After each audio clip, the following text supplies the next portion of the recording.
Are y'all going to be able to hear us if we switch over to the map? No? You want to move... Oh, I guess it's easier to move this. You want to move the map? Yeah. Oh, yeah. Equally. Got some stuff going on, brother. I know you want to... I think I can probably talk loud enough and then good on that sound, and then we can kind of go to it. All right. You tell us where you want us to block and not block. Okay, a little there. Sound good still if I'm here? Good? All right. Are you trying to get in? Oh, you're not trying to get in? Not trying.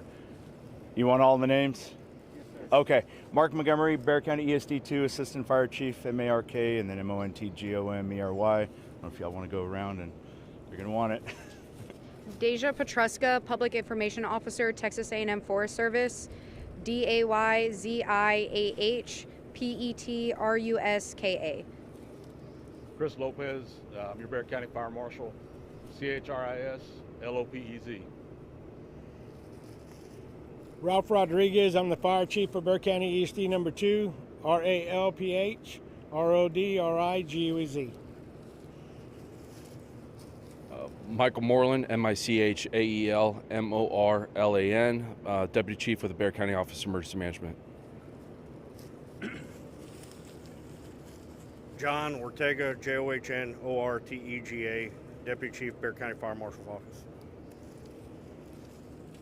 All right, y'all tell when you're ready. All good? Good afternoon, Mark Montgomery, Bexar County ESD2. Just going to give a briefing on the operations at the Silver Mountain Fire. We've been out here since a little before 3 o'clock yesterday afternoon. Units were initially dispatched for a trash fire, brush trash fire. Once they got out here, or right prior to that, they were upgraded to a structure fire response, as it did involve a barn. That barn did ultimately burn down and then had associated fire spread throughout the evening. Initially estimated to be about 400 acres, 300 to 400 acres last night. Those are calculations that we're doing in the middle of the night, so we're now learning that it's about 262 acres estimated that have burned. Same area, there was only a little bit of spread last night with our fire watch crews that were able to extinguish that without any difficulty. No buildings besides the original barn were damaged, no homes have been damaged, no lives were lost. The only injury was one firefighter that did have heat exhaustion, was treated on scene and not transported. There are no subsequent civilian injuries from this event.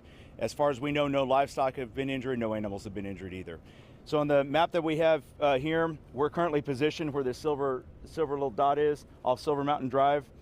The initial spread, or the initial fire, was somewhere in this area, and I'll let our law enforcement partners talk about that on their investigation, but that's where the initial fire, we believe, began. That spread came out this way, a little bit south, and then with winds it kind of shifted back towards where we're at now. The initial homes that were evacuated were all Silver Mountain Drive. South of that, just right along that green line, they were allowed to come back throughout the evening as well as this morning. Everyone is allowed to be back home. We just wanted to make sure that they were protected as we were able to do our operation back here. Divided up into this area, we have a structural response in the Alpha area, in the Alpha Division. We have strike teams that are pre-positioned in Bravo and Charlie areas. And then in the Zulu and X-ray, that's where we hope the fire will not go back to. It did have a couple little areas that crossed over on Applewhite, as well as a little bit south, that they were able to extinguish last night. We have units pre-positioned as well there. Our most difficult thing on this fire, as well as this entire area, is this is very sandy. All of our structural units that are out here do not like to operate off-road, so we have to have all of our 4x4 vehicles, all of tractors, dozers, etc., do our operations there, so it is a little bit more difficult for them to work. So the fire response down here is significantly different than what it is up here in Alpha, if that makes sense. So units will continue. They were here doing fire watch last night throughout until the morning. We began dozer operations with Texas A&M Forest Service this morning and continuing to do that today, and we will remain here until this fire is completely contained and extinguished. Looking at about 90% containment right now. And I'll turn it over to Fire Chief Rodriguez. Here. Good evening. We are going to continue to work on this fire. We do have the Texas Forest Service out here working 2 dozers, doing dozer operations, creating fire breaks, and trying to make sure that everything stays within the black and then nothing gets outside of that. We also have a lot of hand crews out there. We're also bringing in crews to do some saw work because we have a lot of trees that are smoldering up high that we're trying to bring down, and we're going to continue to monitor the fire even throughout this evening.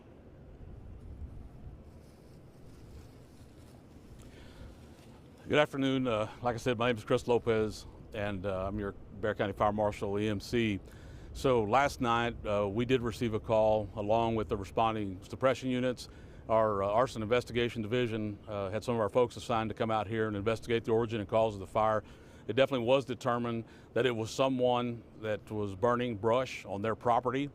That fire was tended but didn't have an adequate water supply, and it got out of hand. The owner of the property called 911, got these guys out here, and it continued to grow.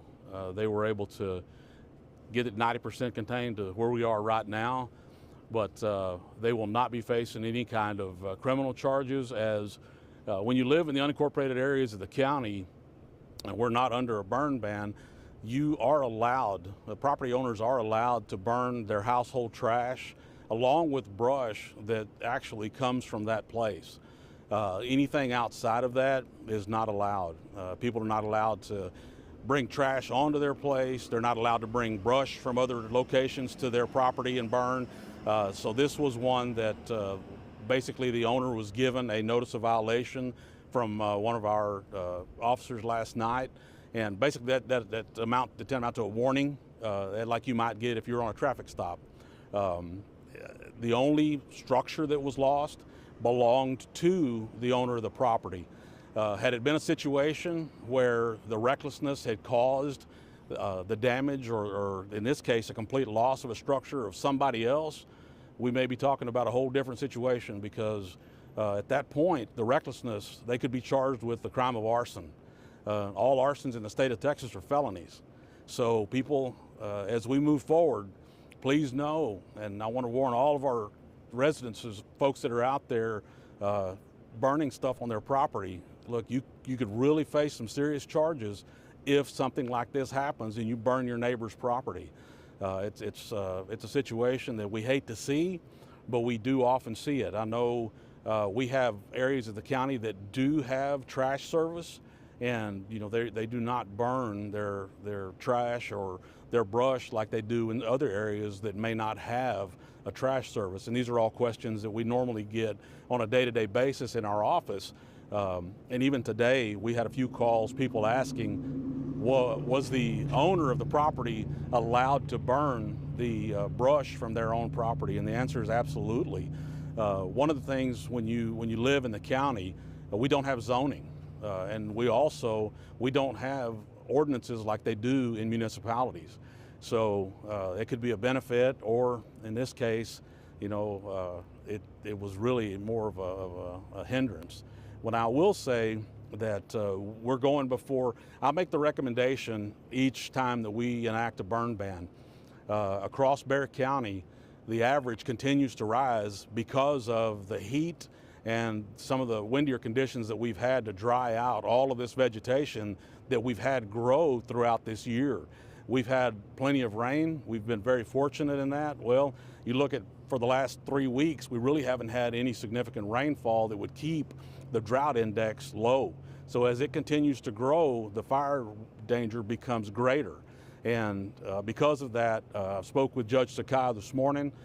Next week, we'd have a special session, as I will be making the recommendation to the Bexar County Commissioner's Court and the judge that we enact the burn ban. So hopefully next Tuesday we'll get that done. But between now and then, we really want every citizen that's out there in unincorporated Bexar County, and really even those that are in the smaller jurisdictions, our partners with the suburban cities, please, you saw what happened here over this last 24-hour period that can easily happen anywhere else in Bexar County. I mean, this is just really small, and we're very lucky, but it's a very small case of, when I say you get 200 acres, I mean, and greater, 260 acres, that's a lot of acreage to burn. But if you think about that and think about how if other people's houses or their property in any other ways, we've had fires in years past during droughts where we would lose 5, 6 houses at a time. I don't know if any of you remember Big Oak. That was a fire that happened back probably 2008 time frame. And I'm gonna tell you, guys, that was a huge fire that we had. I know that Chief Rodriguez and his guys over in District 2, many years ago, they had the Grossenbacher fire. They called it the Pat Gross fire. That was another huge fire that during drought conditions just got away from the people that were there doing what they were doing with their controlled burning at the time, and it's really not controlled burning. That's something that can be called prescribed burning. Those are only done with special permissions, and those come through our office. These cases have not been anything like that. People are out there burning trash, household trash, or brush from their property, and not being safe or not having a good water supply when they're doing it. So we encourage anyone that's out there, please, from now until the burn ban is lifted and we have got plenty of good solid rains to where we're not in danger anymore, please just don't burn. You know, you can create piles, and then when we get the rain, then we'll lift the burn ban, and then maybe you can burn safely. But until then, please take this as a good solid warning. It is too dry for you to be burning in the county. And guys, you really got to take into consideration, as citizens, when you're doing this, when you're out there and you're burning and you're reckless, these firefighters that are here, everybody that's out here, you endanger them, not just your neighbors, but they're out here in this horrible heat, and they're out here fighting fire with their gear on, and you know, it's a very unsafe environment all the way around. So please, we ask that you please use a little bit of common sense and please not do that. Don't put our people in that position. Don't put yourselves and your neighbors in that position.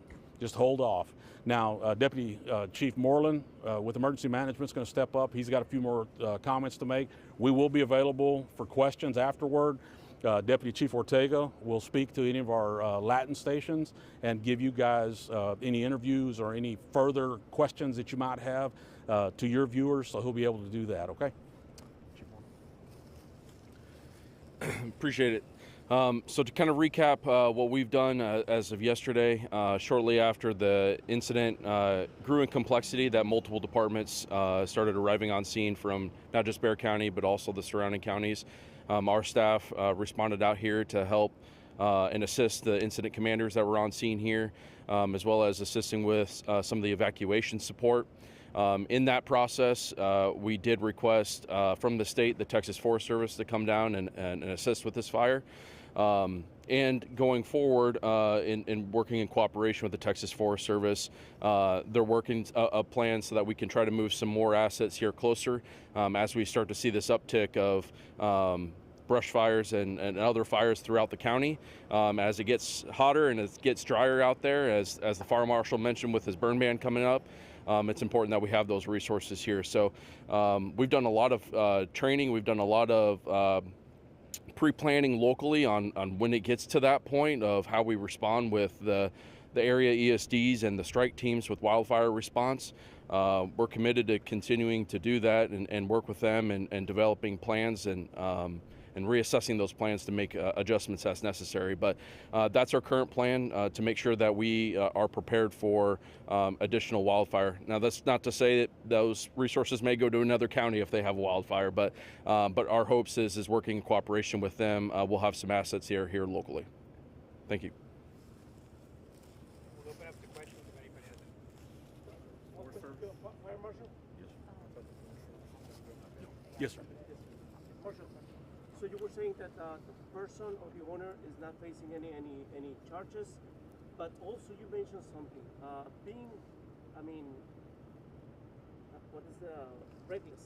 Mm-hmm. said that's not an excuse. So there is a kind of a contradiction there. The person obviously was reckless, doing what he did without being prepared to answer, and he burned almost 300 acres, and he made people evacuate and put in danger the firefighters. One of them with exhaustion and all that. So there is a contradiction there.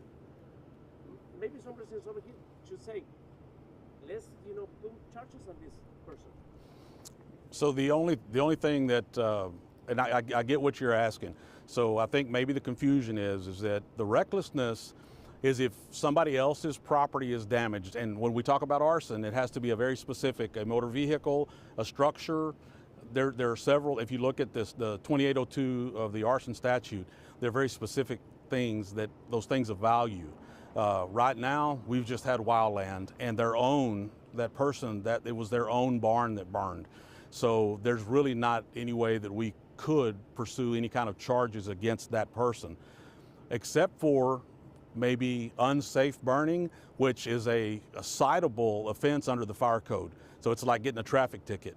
And I get exactly what you're saying. There's a tremendous inconvenience for everybody having to be evacuated and for these folks to have to come out. There has been a discussion with county leadership in reference to if we do have people who are out there and they're causing fires like this and we're inconveniencing everybody in the neighborhood, as well as the costs that are associated with having our folks out, the fire department out, is that something that we could do? And we're researching that now with the district attorney's office, so that if there is just throwing it out there, if there's a $25,000 charge, for all of these folks being out here or greater, is that something that we could maybe go back to that person? And we're currently researching that piece with the civil division of the DA's office in order to be able to get an answer for that. I was going to ask you that.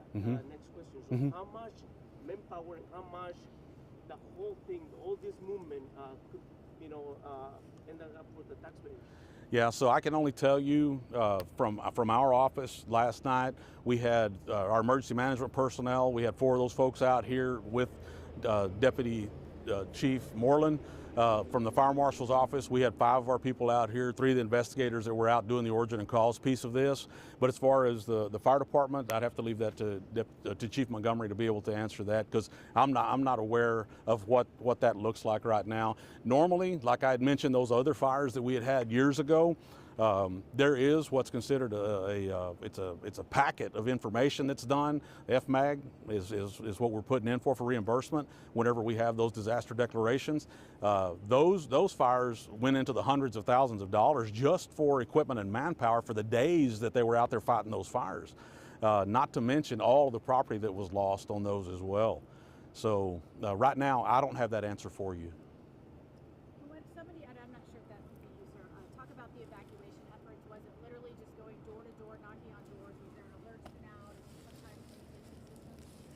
So as far as evacuation efforts that took place yesterday, is everybody on the south end of Silver Mountain Road, those were the residents that we mainly wanted to get evacuated because the fire was immediately right behind their backyards. The other people were being kept out as they were trying to return from work, only because we had a lot of emergency vehicles running back and forth down Silver Mountain trying to mitigate the fire and bring it under control. And they were shuttling waters and we were moving crews. And so in order for them not to get in harm's way, we kept them from returning back to their property, even though their property was in immediate danger. But as we got further on into the evening last night, we allowed those residents to go ahead and return as we were demobilizing units to go back into service. We did do a fire watch throughout the evening. Our guys were able to contain the fire in the black, which we're going to continue to do this evening as well. So we'll be watching this fire throughout the evening as well and through the night. And so, and then we'll also, if we need to bring crews back out in the morning to continue to mitigate the fires, we will. However, there are a lot of big tree limbs that are out there. Those will burn and smolder for days. if not a week or 2 weeks, only just because how big some of those large trees are that are out there. And so we're going to continue to watch that throughout the night and throughout the days to come. So if the only thing I ask the residents is if they see any active fire that they feel that nobody is watching or seeing, to please call our dispatch and report that, just to make sure that we have eyes on it. So. Can you talk about what was the decision making into the shelter being in Elmendorf, and for you, or if you want to answer, what the burn ban, if it's passed, when would it go into effect? I'll take that question to Chief Lopez. Sure, absolutely. So in Bexar County, whenever we begin to create plans through the Office of Emergency Management, we work with many of our local partners to be able to stand up locations immediately whenever we have something, whether it's flooding, fires, whatever that looks like. Right now in our area, Elmendorf was the only one that we had where you check the box that was closest to be able to do that. We didn't make any calls to any of the closer cities because that was already in our plans. If you look at anything that we have in the way of emergencies, we try to have, and we do have, and we're required to have by state law. And I'll tell you, Deputy Chief Moreland and our staff and the emergency management side, that's one of the things that they make sure every year that those things are updated, that we've got those plans in place. And that was actually one of the closest that we already had part of the plan. We already had it ready to go. That was why it was in Elmendorf.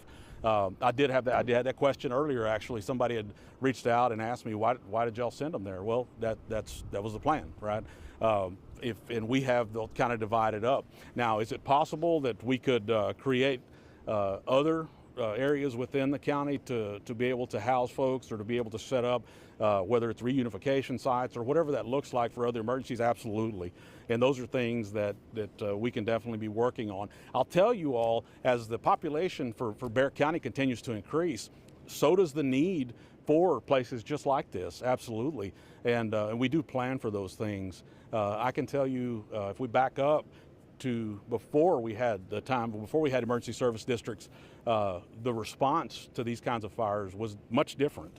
Now, I mean, we really do have a tremendous amount of resources that these ESD departments can bring to this type of an event, and it's a good thing to see from a resident standpoint that you live out in the county, to know that you have good, solid, paid personnel who are well trained, well versed in the job, and that will immediately respond from a fire department, right? So they get out here quickly.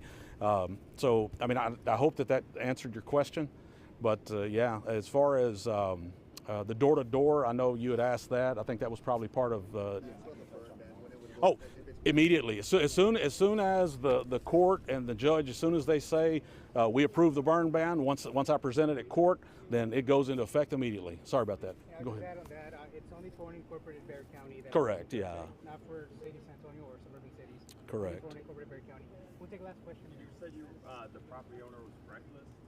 What was he burning something he wasn't supposed to burn, or is there any way to burn safely? I know you don't recommend it, but so if you're burning household trash, and really for those people that do not have trash pickup service, the only way that we consider it to be safe is that if they have like a drum, a 55-gallon drum or something like that, with a grate over the top of it, like expanded metal that covers the top completely. They put their trash in, they set fire, then they cover it, and that keeps those embers from being able to fly very far if they get past that grate at all. That really is the only safe way that we consider safe for them to be able to do that.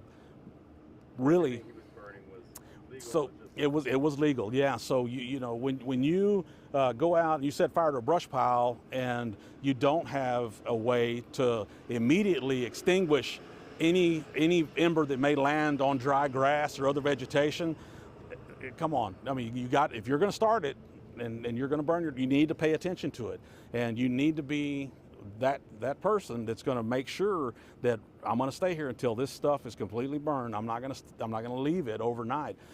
Put it out. Put that fire out. Have a water supply there. Have a way, or cover it up with dirt, sand. I mean, there's a lot of sand out here. I mean, that it's something that could be that simple, right? But you've got to be responsible. And again, our recommendation is you just don't burn. Just wait. I know sometimes people get aggravated. You know, they don't like to hear that. My brush piles are going to get huge. You know, we hear all kinds of excuses at our office why people need to burn. But we've told them, you know, hire a chipper, come out there, chip that stuff up, use it as mulch.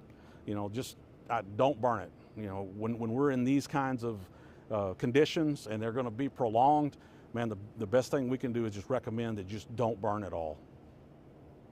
Thank you, everybody. Appreciate it. Thank you all.